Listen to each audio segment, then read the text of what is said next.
भाई gaming setup बनाना है, but एक बात का ध्यान रखना, सिर्फ गेमिंग लिख देने से वो प्रोडक्ट बेहतरीन नहीं हो जाता। मैं बचपन से गेमर रहा हूं और ऑनेस्टली मार्केट में ऐसे ऐसे गेमिंग प्रोडक्ट्स बिकते हैं ना जो बस आरजीबी एंड मार्केटिंग पे चल रहा है, ओवर प्राइस्ड होते हैं बहुत एंड एफपीएस इंक्रीज 0। और सबसे फनी पार्ट यही है, कई बार नॉर्मल नॉन गेमिंग प्रोडक्ट्स भी इनसे ज्यादा कंफर्टेबल, ड्यूरेबल एंड यूजफुल होता है। तो आज हम बात करेंगे कि कौन से ऐसे गेमिंग प्रोडक्ट्स हैं जिनको तुम्हें बिल्कुल अवॉइड करना चाहिए और कौन से प्रोडक्ट में एक्चुअली में तुम्हें पैसा इन्वेस्ट करना चाहिए।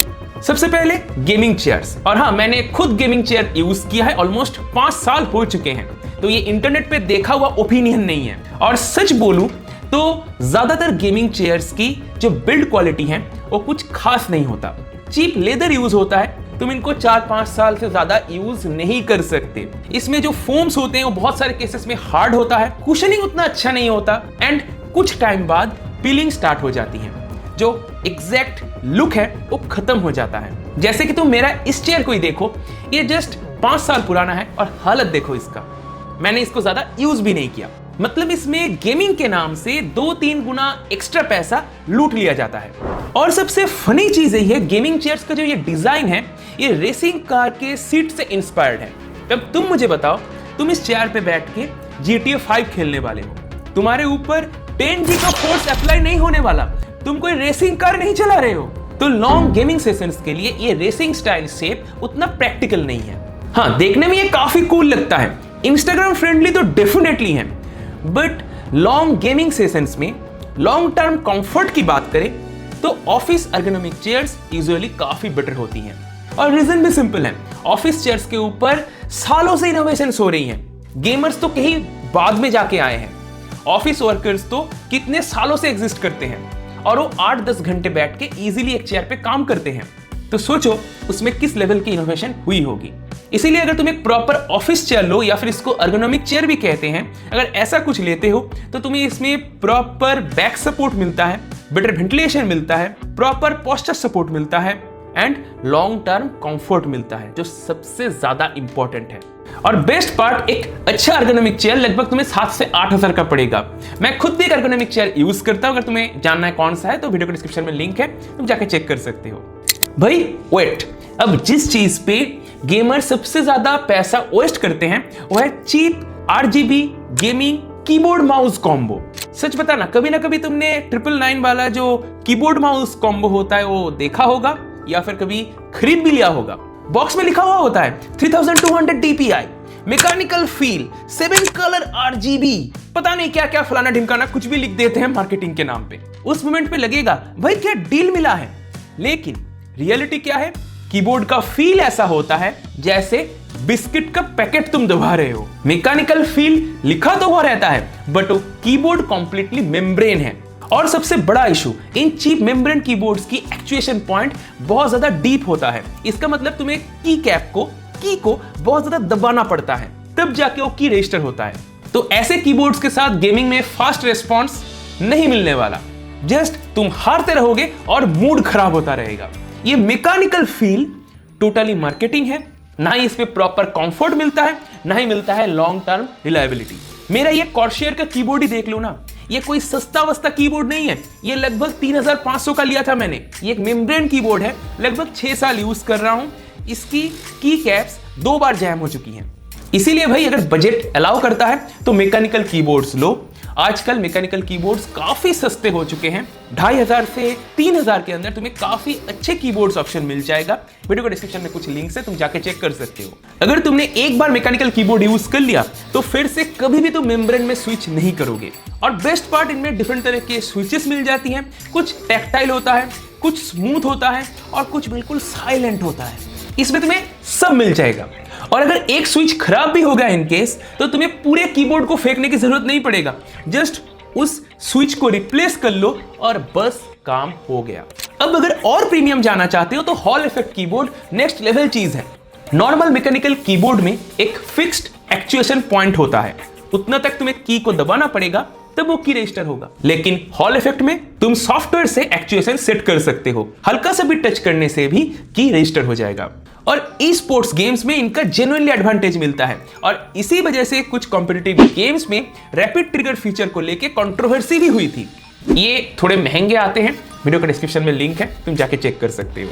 999 कॉम्बो वाले माउस का सेंसर तो अलग ही डायमेंशन में रहता है, कभी वो जंपी हो जाता है, कभी वो स्मूथ चलता है। कॉम्पिटिटिव एफपीएस गेम्स में चीप सेंसर नाइटमेयर है भाई। तो माउस खरीदने से पहले सिर्फ गेमिंग टैग देख के माउस मत लो। ये 4 चीजें तुम चेक करो जो मैं तुम्हें आगे बताऊंगा। एक अच्छे क्वालिटी की ब्रांडेड सेंसर एक माउस में जरूर होना चाहिए, जैसे कि पिक्सआर्ट का सेंसर हो गया या फिर लॉजिटेक का हीरो सेंसर हो गया। ये सेंसर्स काफी रिलायबल होती हैं, कर्सर मूवमेंट कॉन्सिस्टेंट रहता है, चीप माउस की तरह कभी रैंडम जंप नहीं करता, तुम्हें बेसिकली प्रीमियम फील होता है। जैसे कि मैं लॉजिटेक की इस माउस को यूज कर रहा हूं, लगभग 6 साल हो चुके हैं, अभी भी ये इतना प्रीमियम फील देता है, मुझे लगता ही नहीं है कि मैं इस माउस को 6 साल से यूज कर रहा हूं। मेरे पास लॉजिटेक की 2 माउस है, मैं तुम्हें स्क्रीन पे मॉडल नंबर दे दूंगा। अब डीपीआई को लेके भी बहुत कंफ्यूजन होती है, मैं तुम्हें ये कहना चाहूंगा कि 4000 से लेके 6000 डीपीआई मोर देन इनफ होती है। कुछ माउस 12000 डीपीआई भी ऑफर करता है, इससे ज्यादा भी करता है, मोस्ट ऑफ द टाइम वो उतना जरूरी नहीं होता है। 99% गेमर्स के लिए 6000 DPI मोर देन इनफ है। जो माउस तुम लेने जा रहे हो उसका बॉडी भी लाइट वेट होना चाहिए, आजकल ये जरूरी हो चुकी है। 50 to 70 ग्राम्स की माउस काफी कंफर्टेबल होती हैं। स्पेशली कॉम्पिटिटिव FPS गेम्स में लाइट वेट माउस काफी स्मूथ फील देता है। जब माउस ले रहे हो तो लो लेटेंसी एंड एक गुड पुलिंग रेट वाला माउस भी तुम्हें जरूर चूज करना चाहिए।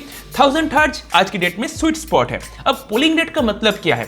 1 सेकंड के अंदर माउस कितना बार अपना पोजीशन कंप्यूटर को रिपोर्ट करता है। कॉम्पिटिटिव गेमर्स के लिए हायर पुलिंग रेट्स जैसे कि 4000 हर्ट्ज या फिर 8000 हर्ट्ज वाले माउस भी आते हैं, बट ऑनेस्टली तुम और हम जैसे गेमर्स के लिए इतना जरूरी नहीं है। नॉर्मल गेमर्स के लिए 1000 हर्ट्ज काफी स्मूथ है।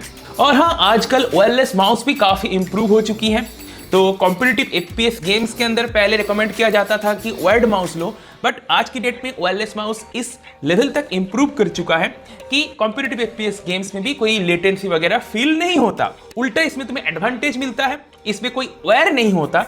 तो वायर जो माउस पैड के ऊपर घिसता है जिसकी वजह से रेजिस्टेंस क्रिएट होता है, ये सब का झमेला वायरलेस माउस में नहीं रहता है। ऑनेस्टली बताओ तो मुझे पर्सनली गेम खेलते वक्त वायरलेस माउस ही ज्यादा पसंद है, इसीलिए मैं यहाँ पर लॉजिटेक की G302 को यूज करता हूँ एज ए गेमिंग माउस। और तुम्हें तो ये पता ही है, कॉम्पिटिटिव FPS गेम्स के अंदर जितना स्मूथ मूवमेंट उतना ही बेटर है। और माउस लेते वक्त एक और बहुत ही इंपॉर्टेंट चीज है जो हर कोई मिस कर देता है, माउस के side buttons. MMO, story driven games, even editing में भी ये बटन्स बहुत काम का है। और अगर एक बार इन बटन्स की हैबिट हो गया तो बिना साइड बटन वाले माउस बहुत अजीब सा फील देता है। And most importantly wireless mouse अगर ले रहे हो तो बैटरी बैकअप बहुत जरूरी है। कम से कम 100 घंटे वाले जो बैटरी बैकअप वाले जो माउस आते हैं ये परचेज करना। बैटरी अगर रिप्लेसेबल हो तो सबसे बढ़िया, मतलब उसमें पेंसिल बैटरी अगर है तो ऐसे माउस ज्यादा प्रेफर करो, क्योंकि जैसे ही बैटरी डाउन हो जाएगा तुम नया बैटरी लगा के फिर से उस माउस को यूज कर सकते हो। बस माउस में और कुछ भी नहीं चाहिए।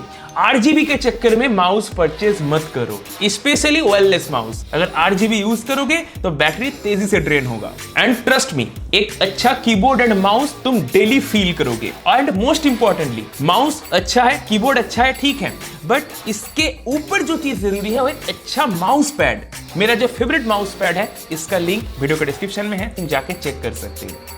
अब आते हैं उस प्रोडक्ट पे जिसपे कंपनी सबसे ज्यादा पैसा लेती है, RGB फैंस। इसकी कोई जरूरत ही नहीं है हमारे सिस्टम में, सिर्फ एस्थेटिक के अलावा। देखो, मैं RGB के अगेंस्ट नहीं हूं, लेकिन कुछ कंपनीज RGB फैंस की प्राइसिंग इस लेवल पे रखते हैं जैसे लगता है कि मैं फैन नहीं खरीद रहा, मैं कोई महंगा क्रिप्टो करेंसी खरीद रहा हूं। कुछ केसेस में 3 फैंस की प्राइसिंग देख के ऐसा लगता है कि इससे हवा आती है या फिर इससे पूरा वाईफाई चल जाएगा। एंड सबसे फनी पार्ट, FPS इंक्रीज 0। हाँ, अगर तुम्हारे कैबिनेट की एयर फ्लो जेन्युइनली खराब है तब फैंस डेफिनेटली FPS इंक्रीज कर सकता है, बट सिर्फ RGB के लिए 8 से 10,000 रुपए उड़ा देना मुझे नहीं लगता कोई सेंस बनाता है। एक अच्छा नॉन RGB फैन की लिंक वीडियो के डिस्क्रिप्शन में है, तुम जाके चेक कर सकते हो। अब आते हैं गेमिंग हेडफोन्स पे। भाई ये सेक्शन थोड़ा सा डेंजरस है। मार्केट में कुछ ऐसे गेमिंग हेडसेट्स मिलता है जिनकी प्राइसिंग देख के लगता है हेडफोन कम स्पेसशिप ज्यादा है। अब फीचर में RGB 7.1 surround sound, special audio, pro gamer certified, फलाना ढिमकाना कुछ भी लिखा हुआ रहता है। लेकिन सच क्या है, सारे गेमिंग हेडफोन्स में, most of the gaming headphones में दो ही ड्राइवर्स होते हैं, एक लेफ्ट एक राइट, मतलब टेक्निकली वही स्टीरियो साउंड। अब कंपनीज क्या करते हैं, software tricks, timing, equaliser, face shifting use करते हैं डायरेक्शन को सिमुलेट करने के लिए। हाँ, ऑनेस्टली डायरेक्शनल फील भी देता है ये, लेकिन मार्केटिंग ऐसा होता है कि लगता है पूरा होम थिएटर में हेडसेट में पहन के बैठ गया हूं। ये हेडफोन्स पहन के तुम्हें ऐसा कभी भी नहीं लग सकता कि ओ एनिमी 37 डिग्री एंगल से आ रहा है, ऐसा कुछ नहीं होने वाला। इतना एडवांस भी नहीं है भाइयों। इससे कहीं बढ़िया है तुम एक अच्छा IEM पे इन्वेस्ट करो। ये 2 से 5 हजार के अंदर काफी अच्छे IEMs तुम्हें मिल जाएगा और इनकी साउंड क्वालिटी जस्ट ऑसम होती है। ज्यादा clean sound, better quality, better instrument separation, better footstep and light weight भी। कुछ गेमिंग हेडसेट्स तो इतना हेवी होता है कि 2 घंटे बाद यहाँ पर दर्द होने लगता है, एंड इवन कुछ गेमर्स की तो ये जो पोर्शन है हेड की, ये दब जाती है इन हेडसेट्स की वजह से। ऐसे कई किस्से तुमने शायद देखा होगा इंटरनेट पे, और ये चीज ट्रू भी है। मैं ऐसा नहीं कह रहा कि गेमिंग हेडसेट्स बेकार होते हैं, कुछ सच में बहुत अच्छे होते हैं, बट सिर्फ गेमिंग टैग देने से वो प्रोडक्ट बेहतरीन नहीं हो जाता। जो मैंने पहले बताया वो इसके साथ भी ट्रू है।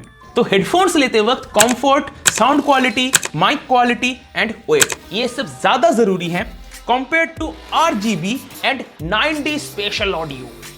समझ गए ना? देखो भाई, मैं ये नहीं कह रहा कि RGB मत लगाओ, RGB मत खरीदो, बट जब कंपनीज RGB के नाम पे एक नॉर्मल प्रोडक्ट की प्राइसिंग 2-3 गुना बढ़ा देते हैं, तब वो चीज सबसे बुरा है। ऐसे ओवर प्राइस्ड चीजों से हमें दूर रहना चाहिए।